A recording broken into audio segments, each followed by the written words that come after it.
Olá, irmãos e irmãs, muito bem-vindos a mais um momento de meditação do Santo Evangelho com o Padre Luciano de Almeida. Hoje, terça-feira, dia 6 de agosto, festa da Transfiguração do Senhor.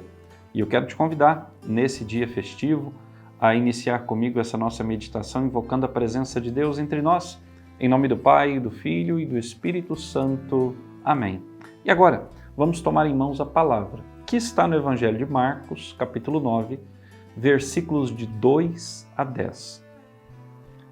Naquele tempo, Jesus tomou consigo Pedro, Tiago e João e os levou sozinhos a um lugar à parte sobre uma alta montanha. E transfigurou-se diante deles. Suas roupas ficaram brilhantes e tão brancas como nenhuma lavadeira sobre a terra poderia alvejar. Apareceram-lhes Elias e Moisés e estavam conversando com Jesus. Então Pedro tomou a palavra e disse a Jesus: Mestre, é bom ficarmos aqui. Vamos fazer 3 tendas, uma para ti, outra para Moisés e outra para Elias. Pedro não sabia o que dizer, pois estavam todos com muito medo. Então desceu uma nuvem e os encobriu com sua sombra. E da nuvem saiu uma voz: Este é o meu filho amado, escutai o que ele diz. E de repente, olhando em volta, não viram mais ninguém a não ser somente Jesus com eles. Ao descerem da montanha, Jesus ordenou que não contassem a ninguém o que tinham visto, até que o Filho do Homem tivesse ressuscitado dos mortos.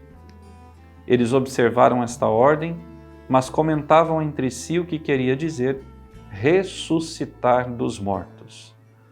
Palavra da salvação, glória a vós, Senhor.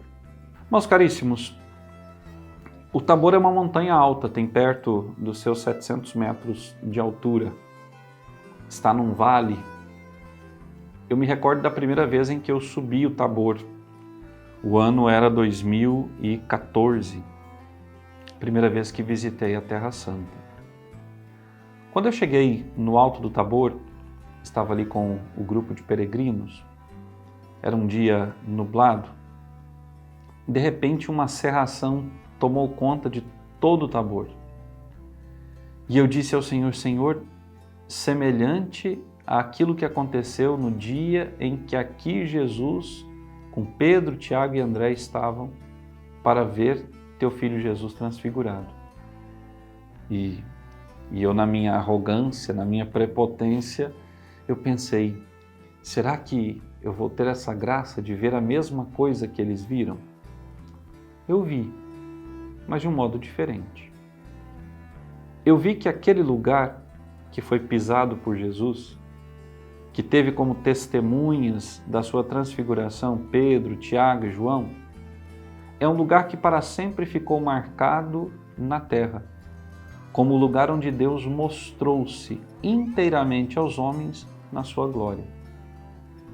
Aquilo que Moisés contemplava na tenda da reunião, aquilo que Moisés contemplou no alto do Horebe, agora Pedro, Tiago e João estavam contemplando ali, no Tabor.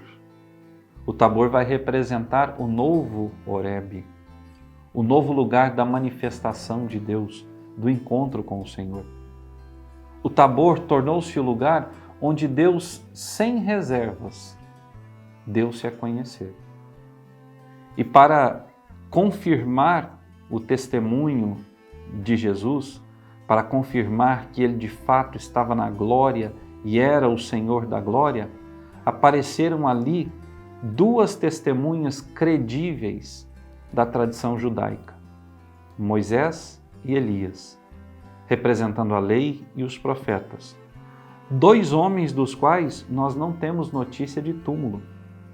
Um saiu caminhando depois que o povo partiu em direção à terra prometida e não se sabe o que aconteceu com ele. O outro, arrebatado, segundo o próprio Eliseu, que viu o fato, arrebatado por um carro de fogo e levado ao céu. Ou seja, 2 pessoas que de tão entregues ao Senhor mereceram a sorte do próprio Senhor, estarem no céu em corpo e alma. E agora estão ali, diante dos olhos dos discípulos. E não eram fantasmas, eram homens de carne e osso. Há tanta gente que tenta tirar a sobrenaturalidade das palavras do Evangelho, dizer que tudo isso é figura de linguagem. Não, isso não é figura de linguagem, isso é fato. Os apóstolos, os evangelistas não escreveriam nada semelhante se não fosse verdadeiro, porque não poderiam fundar a sua evangelização numa mentira. João, ao relatar isso aos demais, Pedro e Tiago, também não teriam a capacidade de inventar algo tão extraordinário. Sabiam que estavam na presença de Deus, que Jesus era Deus e que havia vindo ao mundo para morrer e ressuscitar por nós. O Tabor precisa ser o lugar do nosso encontro constante com Jesus. Precisa ser o lugar da nossa transfiguração. Mas hoje, onde está o nosso Tabor? Sobretudo para nós que não vivemos em Israel. O nosso Tabor hoje se converte na nossa oração pessoal, na nossa meditação e leitura da Palavra de Deus, se converte na nossa busca incessante pelos sacramentos, sobretudo da Eucaristia e da confissão. O Tabor hoje se converte na nossa igreja paroquial, na capela que está próxima da nossa casa, onde há um sacrário. Onde está o sacrário, ali está o nosso Tabor. É ali onde Deus transforma a nossa vida. É ali onde Deus refaz a nossa expressão física e espiritual. É ali que Deus transforma o nosso íntimo, muitas vezes abatido, num íntimo fortalecido pela sua graça. O Tabor é onde está Jesus. O próprio Senhor, noutro trecho do Evangelho, vai nos dizer: onde 2 ou 3 estiverem reunidos em meu nome, eu estarei no meio deles. Onde houver irmãos e irmãs nossos reunidos em nome de Cristo, ali está o nosso Tabor.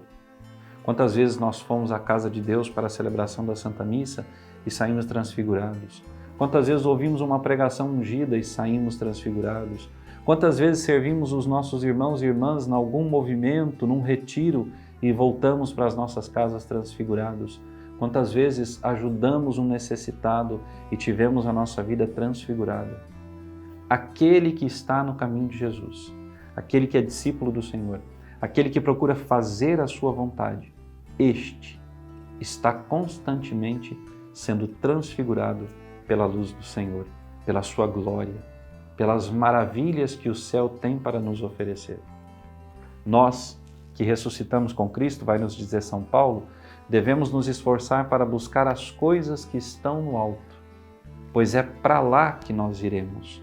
Lá é a nossa pátria, lá é o nosso descanso eterno e verdadeiro. Jesus antecipou para 3 dos seus discípulos a sua glória, de modo que, acreditando naquilo que viram, na hora da cruz, não perdessem a sua fé. Sabemos dos erros e pecados destes homens naquele momento tão difícil da cruz, com exceção de João, que permaneceu de pé e firme ao seu lado, mas os demais tinham no coração que Jesus havia se transformado, se transfigurado diante deles, e que estava apoiado por Moisés e Elias, e que tudo aquilo que havia passado no alto do Tabor era real. Portanto, caríssimo irmão e irmã, eu quero te convidar, sempre que tiveres uma experiência real da presença de Deus, creia, é fato. É Deus te transformando, te transfigurando, te iluminando, te enchendo com a sua glória.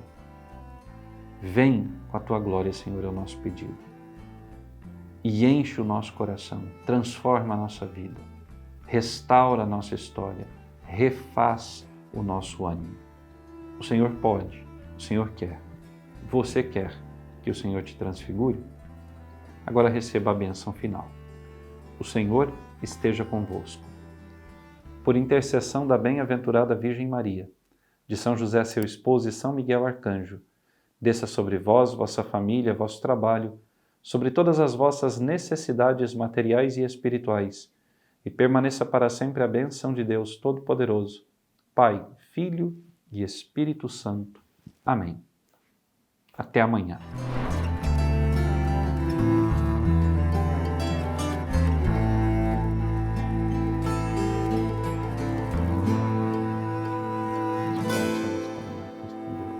Sim,